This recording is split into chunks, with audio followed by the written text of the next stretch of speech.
Good morning, guys. Here we are in episode 4 of how we build a 5-story building in Aventura, Florida.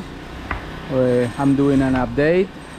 This past week it was very raining almost every day with electrical storm, so delay a little bit the project, but now it looks like sun is coming back to sunny South Florida, and we keep going. Here you can see that we have most of the pile caps forming done. We are working on the top of the pile, cleaning up from concrete. You can see here with a chippy hammer they are doing that.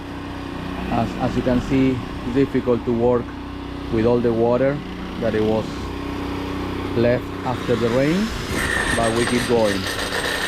As I told before, the next step is to bring the rebars.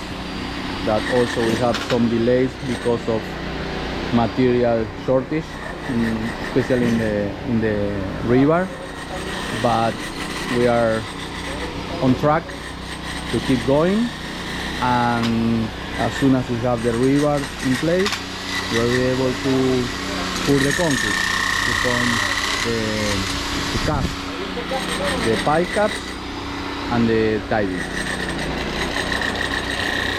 Please subscribe to our channel and click the notification bell so you can have updates on how we build a 5-story building. Thanks for watching.